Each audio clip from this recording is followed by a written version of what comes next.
আমি এবার আমাদের সেকেন্ড ভিডিওতে আসছি সাজেশনের। আমরা এর আগে ফার্স্ট ভিডিওতে যেটা শেষ করলাম বিহেভিয়ার অফ গ্যাসে, ওখানে আমি নিউমেরিক্যাল প্রবলেমসের বেলা কিছু বলি নাই, কারণ নিউমেরিক্যাল প্রবলেমস অবশ্যই করতে হবে। হ্যাঁ, তো এবং আমি কয়েকটা ভিডিও আমি ছেড়ে দিয়েছি, দেখবে ওখানে 5 রকমের অঙ্ক করানো আছে। তো ওগুলো বিভিন্ন টাইপের অঙ্ক, ওগুলো করে রাখতে হবে কিন্তু। হ্যাঁ, ওগুলো খুব ইম্পর্ট্যান্ট মাধ্যমিক পরীক্ষার পক্ষে। তো যারা দেখো না এই ভিডিওগুলো অবশ্যই দেখে নিও। তো আজকে আমরা লাইটের চ্যাপ্টারে আসছি। লাইটের চ্যাপ্টারে প্রথমেই আছে prove that R equal to 2f for convex or concave mirror. যে কোনো একটার জন্য দিতে পারে, এটা বলা মুশকিল কোনটার জন্য দেবে। তো দুটোই করে রাখতে হবে, দুটো মিরর 2 মার্কস বা 3 মার্কসেও আসতে পারে, এটা 2 বা 3 মার্কসেও আসতে পারে।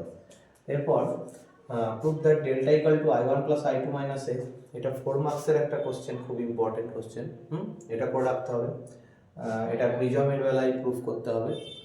আর তারপরেরটা হচ্ছে 3 নম্বর 16 diagrams of formation of image by convex and concave mirror and convex and concave lens. তো অনেকগুলো ছবি আছে, প্রত্যেকটাই প্র্যাকটিস করে রাখতে হবে পেন্সিল দিয়ে, এবং কম্পাস দিয়ে আমাদেরকে লেন্স আঁকতে হবে, এবং প্রত্যেকটা খুব ভালো করে প্র্যাকটিস করে রাখতে হবে। আর ওই ইমেজের কোয়ালিটিগুলো, মানে প্রপার্টিগুলো, যেটা কোনটা ইরেক্ট, কোনটা ভার্চুয়াল, কোনটা উল্টে আছে, হ্যাঁ, তো এগুলো সবই করে রাখতে হবে কিন্তু। তো পজিশনগুলো বিশেষ করে, যে কোনটা ইমেজ কোথায় হচ্ছে, হ্যাঁ, ওগুলো করে রাখতে হবে সবই। আর এই কোশ্চেনগুলো কিন্তু ঘুরিয়ে দেবে, মানে টুইস্ট করে দেবে। যেমন একটা কোশ্চেন এরকম আসতে পারে যে how virtual image is formed in a convex lens. হ্যাঁ, তখন কিন্তু আমাদেরকে ওই ছবিটা আঁকতে হবে যেখানে ফোকাস আর অপটিক্যাল সেন্টারের মাঝে অবজেক্টটা আছে কনভেক্স লেন্সের বেলায়, এবং সেক্ষেত্রে ইমেজটা হবে। বা কোশ্চেনটা এভাবেও দিতে পারে যে how erect image is formed in convex lens, তখন ওই সেম অ্যান্সার হবে। তো এভাবে টুইস্টেড কোশ্চেন কখনো দিতে পারে যে how A equal size image is formed in a concave mirror, তখন বলতে হবে যে সেন্টার অফ কার্ভেচারে যে ছবিটা আছে, অবজেক্টটা সেন্টার অফ কার্ভেচারে, ওর নিচে ইমেজটা, তো ইকুয়াল সাইজের হবে। তো এরকম করে টুইস্ট করে কোশ্চেনটা দেবে, বুঝে নিতে হবে ওখান থেকে যে কোন ডায়াগ্রামটা আঁকতে হবে। তো সেই জন্য ভালো করে প্রত্যেকটা আলাদা আলাদা করে পড়ে রাখতে হবে, ঠিক আছে। এরপর আমরা আসছি 4 নম্বর কোশ্চেনে, why sky looks blue in day time. এখানে স্ক্যাটারিং ওয়ার্ডটা মাস্ট, ওটা দিতেই হবে, ওটা ছাড়া অ্যান্সার হবে না। হ্যাঁ, তো স্ক্যাটারিং এর সঙ্গে হয়তো 1 মার্কসের দিল, বা টিচ স্ক্যাটারিং মানে ডিফাইন করতে দিতে পারে, খুব important. Why red rose looks red, লাল ফুল কেন লাল লাগে, তো ওখানে বলতে হবে যে 7টা কালারের মধ্যে 6টা অ্যাবসর্ব করে নেয়, একটা রিফ্লেক্ট করে যেটা রেড। হ্যাঁ, রেডটা রিফ্লেক্ট করছে, রেড ফ্লাওয়ার যেহেতু, তাই ওইটাই আমাদের হিউম্যান আইতে এসে পড়ছে, তাই হিউম্যান ওটাকে রেড দেখছে। তো এভাবে লিখতে হবে, ঠিক আছে। এরকমই আরও কোশ্চেন আছে যে why blue colour detergent is use to clean white clothes. এখানে একটা ইম্পর্টেন্ট ব্যাপার জেনে রাখতে হবে যে সাদা জামা কাপড় পরিষ্কার করতে ব্লু ডিটারজেন্ট, মানে উজালা বা ওই জাতীয় কিছু ব্লু ডিটারজেন্ট ইউজ করা হয়। কেন না, সাদা জামা কাপড় অ্যাকচুয়ালি ময়লা হয়ে গেলে হলুদ হয়ে যায়।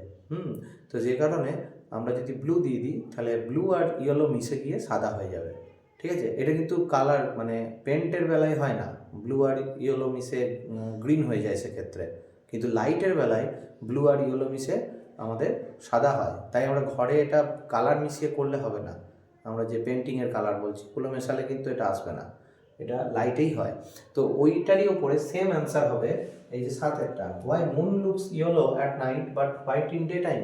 সেম কোশ্চেন, মানে সেম টাইপের অ্যান্সার, কারণ মুনের অরিজিনাল কালার হচ্ছে যে লাইটটা আসে ওটা ইয়েলো কালার আসে, কিন্তু দিনের বেলা কী হয় না, চাঁদ যদি দিনের বেলা কখনো কখনো দেখা যায় আমরা জানি, এবং তখন যে আলোটা আসে সেটা ইয়েলো, কিন্তু আর্থে তখন স্ক্যাটারিং চলছে এবং ব্লু কালারে আকাশটা ব্লু লাগছে, তো এই ব্লু লাইটের সঙ্গে ইয়েলো লাইট মিক্স হয়ে সাদা হয়ে যাচ্ছে, তাই চাঁদটাকে আমরা সাদা দেখছি। লাইটটা ইয়েলো আসছে ঠিকই, কিন্তু অ্যাটমসফিয়ারের মধ্যে দিয়ে আসার সময় ওটা সাদায় কনভার্ট হচ্ছে, যখন আমাদের আর্থে মানুষের চোখে এসে পড়ছে তখন সাদা লাগছে। তাহলে মোটামুটি এই দুটো অ্যান্সার কিন্তু সেমই হচ্ছে। হ্যাঁ, তারপর why sun looks red in horizon, এটা লং ডিস্টেন্সের জন্য স্ক্যাটারিংটা লেস হয়, ওই কথাটা লিখতে হবে। রেড লাইটের স্ক্যাটারিং সবচেয়ে কম হয়, সেই জন্য ওই লং ডিস্টেন্স ট্রাভেল করে আসতে পারছে, যার জন্য আমরা সূর্যকে ওই সময় লাল দেখছি। এইরকমই কোশ্চেন আর একটা হতে পারে, আমি এখানে লিখি নাই, সেটা হচ্ছে যে দুপুরবেলা 12টার সময় সূর্যকে সাদা লাগে কেন? ওই কোশ্চেনটা হচ্ছে যে সূর্যের সময় কাছে থাকে আর্থের, এবং 7টা ভিজিবল কালারই মানুষের চোখে একসাথে এসে পড়ে। হ্যাঁ, তো 7টা কালার যদি একসাথে এসে পড়ে, 7টায় মিক্স হয়ে যায় এবং 7টা ভিজিবল লাইট মিক্স হয়ে হোয়াইট হয় আমরা জানি। তো সেই কারণে আমরা সূর্যকে ওই দুপুরবেলা সাদা দেখি। তো এরকম একটা কোশ্চেন কিন্তু আসতে পারে। ঠিক আছে, এরপর হচ্ছে তাহলে এইগুলো হয়ে গেল। তো ডেঞ্জার সিগন্যালে কেন ইউজ হয় রেড কালার? তো এটাও কিন্তু করে রাখতে হবে, ওই একই অ্যান্সার, মানে রেড লাইটের স্ক্যাটারিংটা কম হয়, তাই ডেঞ্জার সিগন্যালে ওটা দেওয়া হয় দূর থেকে, যাতে ওটাকে দেখা যায়। হ্যাঁ, রেড লাইটটা দূর থেকে দেখা যায়, লং ডিস্টেন্স ট্রাভেল করে একমাত্র রেডই আসতে পারছে। ঠিক আছে, তো ওই কথাটা এখানে লিখতে হবে। এরপর হচ্ছে why headlight of car is yellow. এটা ফগ যখন থাকে তখন ইয়েলো কালারটা খুব বেশি ইউজ হয় হেডলাইটে, তাতে ফগের মধ্যে দিয়ে ইয়েলোটা পাস করতে পারে এবং রাস্তাটা দেখা যায়। তো সেই সব করতে হবে অ্যান্সার, এটা খুব important question. If a green leaf is seen through the combination of blue and red glass, which colour leaf we can see and why? তো এটার এই ধরনের অনেক কোশ্চেন আসতে পারে।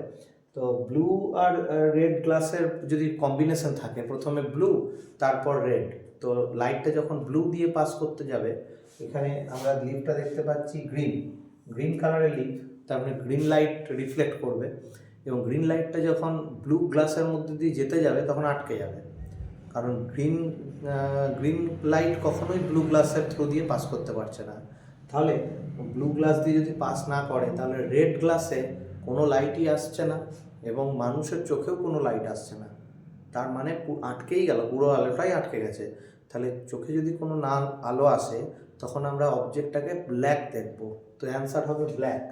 ঠিক আছে, তো এইরকম কোশ্চেন আসতে পারে। এরকম অনেক কোশ্চেন আছে, যেমন হোয়াই হেয়ার লুকস ব্ল্যাক। হ্যাঁ, তো ওখানেও হবে যে black coloured hair does not reflect any colour of visible light, that's why it is black. ঠিক আছে, এইভাবে এক্সপ্লেন করতে দিতে পারে। তারপরে হচ্ছে define dispersion, what is the reason of dispersion. তো এখানে ডিসপারশনের ডেফিনেশন লিখে রিজনটা লিখতে হবে যে বিভিন্ন কালারের লাইটের স্পিড আলাদা। এই কথাটা লিখলে রিজনটা ভালোভাবে এক্সপ্লেন করা যাবে। তো এখানে একটা ডায়াগ্রাম আঁকা যেতে পারে নিজের মতো করে, একটা প্রিজমের মধ্যে দিয়ে যেভাবে ডিসপারশন দেখানো হয়। তো এরকম কিছু সাজেশন দেওয়া হলো। আরও কিছু ইম্পর্টেন্ট কোশ্চেন আছে, যেমন স্নেলস ল, ওটা করে রাখতে হবে, যে রিফ্র্যাকশনের যে লটা, ওটা খুব ইম্পর্টেন্ট। তো এছাড়াও এই যে এখানে যেগুলো লিখলাম, এই টাইপের আরও অনেক কোশ্চেন আছে যেগুলো করে রাখতে হবে। ঠিক আছে, তো আমি এর পরবর্তী ভিডিওতে আরও কিছু সাজেশন দিচ্ছি। ঠিক আছে।